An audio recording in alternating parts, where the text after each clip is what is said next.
Hello friends, welcome to Sunitha kitchen. ఈరోజు మన ఛానల్లో ఎంతో టేస్టీగా ఉండే దొండకాయ ఉల్లికారంని ఎలా సింపుల్గా తయారు చేసుకోవాలో చూసేద్దాము.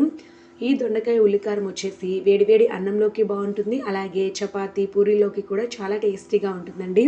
సో తప్పకుండా ప్రతి ఒక్కరూ ట్రై చేయండి. ముందుగా నేను ఇక్కడ 300 గ్రాముల దోర దొండకాయలు తీసుకున్నాను.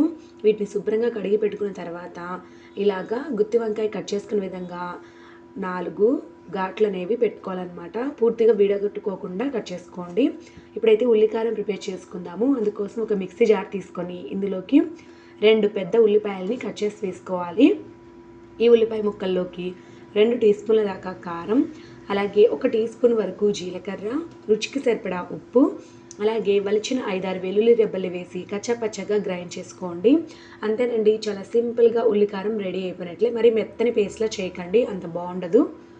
ఇప్పుడు స్టవ్ మీద ఒక కడాయి పెట్టుకొని అందులోకి 2 టేబుల్ స్పూన్ల దాకా ఆయిల్ వేసి వేడి చేసుకోవాలండి. ముందుగా ఆయిల్ వేడెక్కిన తర్వాత మనం కట్ చేసి పెట్టుకున్నటువంటి దొండకాయల్ని వేసుకొని బాగా దోరగా వేయించుకోవాలి. దొండకాయలు వేసిన వెంటనే మూత పెట్టేసేయండి. పైకి చిట్లకుండా ఉంటుంది ఎక్కడైనా తడి ఉంటే. వీటిని మాత్రం మనం మధ్య మధ్యలో కలుపుకుంటూ ఒక 5-6 నిమిషాల పాటు దోరగా వేయించుకోవాలి. అన్ని వైపులా కూడా బాగా చక్కగా వేపుకున్న తర్వాత వీటిని పక్కకు తీసి పెట్టుకోవాలండి. దొండకాయలు చూడండి ఎంత దోరగా వేగాయో. ఇలా వేగితే సరిపోతుంది, లోపల కూడా సాఫ్ట్గా ఉడికిపోయి ఉంటుంది.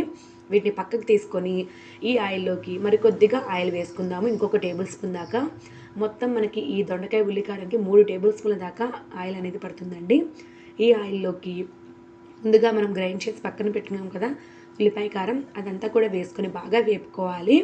మనం డైరెక్ట్గా ఇక్కడే దొండకాయలు వేసేయకూడదు. ముందుగా ఈ ఉల్లిపాయ కారంలో పచ్చివాసన పోయేంత వరకు వేపుకోవాలి 2-3 నిమిషాల పాటు.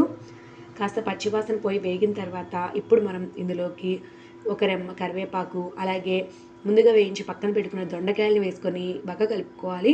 మరి ఈ దొండకాయలు చిదురైపోయే విధంగా కలుపుకోకండి, పైన కలుపుకోండి. ఇలాగైతే మనం గుత్తి వంకాయ తిన్న ఫీలింగ్ కలుగుతుంది. ఎక్కడ కూడా విరిగిపోకుండా ఉంటే మనం 1 లేదా 2 దొండకాయలతో అన్నం అంతా హ్యాపీగా తినేసేయచ్చు.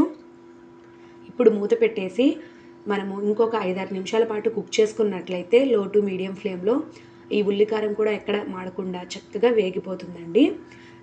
ఈ దొండకాయల్లోకి కూడా ఉల్లిపాయ కారం అనేది పోయి చాలా బాగుంటుంది. సో 5-6 నిమిషాల తర్వాత మూత తీసి చూస్తే చక్కగా దోరగా వేగిపోయిందండి ఉల్లిపాయ కారం కూడా. సో మనం వెంటనే స్టవ్ ఆపుకొని వేడివేడిగా ఈ దొండకాయ ఉల్లికారంని వేడివేడి అన్నంలోకి కానీ, చపాతీ పుల్కా రోటీస్లలోకి కానీ సర్వ్ చేసేసుకోవచ్చు. జొన్న రొట్టెల్లోకి కూడా చాలా టేస్టీగా ఉంటుంది.